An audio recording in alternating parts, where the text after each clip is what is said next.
Greetings YouTube. Today let's talk about Lucifer. Is there any difference between Lucifer and Satan? Westerners generally would say they are one and the same. Especially those in fundamentalist Christian circles consider Lucifer an archangel who fell from grace, and was thrown out of heaven because of sinful pride. His sin was thinking he was equal to God, and rebelling against him. This rebellious angel is known as Satan, Lucifer, or the devil, who tempts us to do evil. Supposedly, one of the most evil things Lucifer tempts us to do, is to think that we are God. So those who believe in the essential divinity of all life are often accused of committing Satan's sin, and of being under the influence of Lucifer. Where do these ideas about Satan and Lucifer come from? Is there a biblical basis for them? Lucifer means light bringer, from the Latin lux light and fair to bear or bring. The word Lucifer is found in only one place in the Bible, Isaiah 14:12, but only in the King James and related versions. How art thou fallen from heaven, O Lucifer, son of the morning? The New Revised Standard Version translates the same passage as how you are fallen from heaven, O day star, son of dawn. In other translations we find, O shining star of the dawn, Moffat, or O morning star, son of the dawn, Hebrew Bible. The King James Version is based on the Vulgate, the Latin translation of Jerome. Jerome translated the Hebrew Hallel, bright or brilliant one, as Lucifer, which was a reasonable Latin equivalent. And yet it is this Lucifer, the bright one or light bearer, that came to be understood by so many as the name for Satan, Lord of Darkness. In Isaiah 14 the prophet is taunting the king of Babylon. In the figurative language of the Hebrews, a star signifies an illustrious king or prince. The monarch here referred to, having surpassed all other kings in royal splendor, is compared to the harbinger of day, whose brilliancy surpasses that of the surrounding stars. Encyclopedia of Biblical Literature, John Kiddo edition, 3rd edition, J.B. Lippincott & Co., Philadelphia, 1866, 2:857-8. There are those who claim that the real entity addressed in this passage is Satan, but there is no evidence for this. On the contrary, Isaiah 14:16 says, "Is this the man who made the earth tremble?" And 14:18, "All the kings of the nations lie in glory, each in his own tomb, but you are cast out." These seem clear references to a man, the king of a nation, not an archangel. There is yet another reason why it makes no sense to read the devil into Isaiah 14, the traditional role of Satan in the Old Testament. Satan comes from the Hebrew Satan, which means opponent or adversary. According to Strong's Concordance, this word appears in 1 Chronicles, Job, Psalms, and in Zechariah. In Psalms Satan was used both in the plural, accusers, and in the indefinite sense, an accuser. In Chronicles and Zechariah its usage is ambiguous, while in Job Satan as the accuser appears only in the first 2 of its 42 chapters.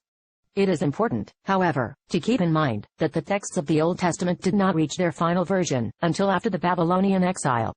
Before this exile there is no evidence in Hebrew scriptures of an accuser as a force that opposes God, and even after the exile it is still doubtful. Though the story of Job is very old, its final version is dated after the exile, after the Hebrews came into contact with the dualist Zoroastrian religion with its god of good and its god of evil. There is even division among Old Testament scholars as to whether evil should be associated with Satan at all. Some say that Satan was originally not considered evil, but gradually became identified with his unpleasant functions. According to this approach, Satan is still God's servant. There is much in the book of Job that tends to support this view. Satan appears only in the first 2 chapters and then disappears. Some believe the first 2 chapters were added much later, for in the last chapter we read, "They showed him sympathy, and comforted him for all the evil that the Lord had brought upon him." 42:11. It appears that the Hebrews did not have a devil-like power opposed to God. Satan, or the Satan as he is often called, is an angel in the court of God with the function of an accuser. See Job 1:6. There are also indications that along with all that is good, all that is evil comes from God, not Satan. In Isaiah 45:7 God says, "I form light and create darkness, I make weal and create woe, I the Lord do all these things." Valentine's Jewish Encyclopedia confirms the idea that there is a radical difference between how Satan is conceived in the Old Testament, and how he is conceived in the New Testament, and that his new role did not develop from his original role. There are no references to rebellious angels in any pre-Christian book. The figure of Satan in the Hebrew Bible, and in the New Testament respectively emphasizes the difference in conception. There is no development, but basic difference. It is only in Christian literature that the Persian idea of 2 opposing empires, with Satan as God's enemy, has persisted. Valentine's Jewish Encyclopedia, A.M. Hyamson and A.M. Silberman editors, Shapiro, Valentine & Co., London, 1938, page 36. There is actually very little in the Old Testament to support the idea of Satan as a rebellious angel and the power opposing God. He is generally depicted as a heavenly attorney general, accuser, functioning under God, and this only strengthens the argument for not reading Satan into the passage about Lucifer in Isaiah 14:12. Isaiah is one of the older books in the Bible, and is definitely pre-exile. If there is no sound biblical basis for associating Lucifer with Satan, where then does the story come from, that he is a rebellious angel, and fell because of pride? The Christian Church made the interpretation that Isaiah 14:12 is connected with Luke 10:18. He said to them, I watched Satan fall from heaven like a flash of lightning. This unfounded, non-biblical connection of Lucifer with Satan, has led to the popular misunderstanding, that Lucifer is another name for the devil, cf.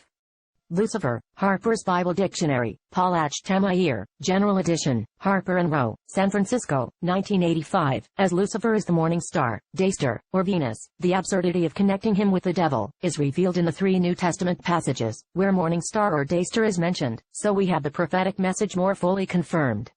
You will do well to be attentive to this as to a lamp shining in a dark place, until the day dawns and the morning star rises in your hearts. 2 Peter 1:19, from my Father.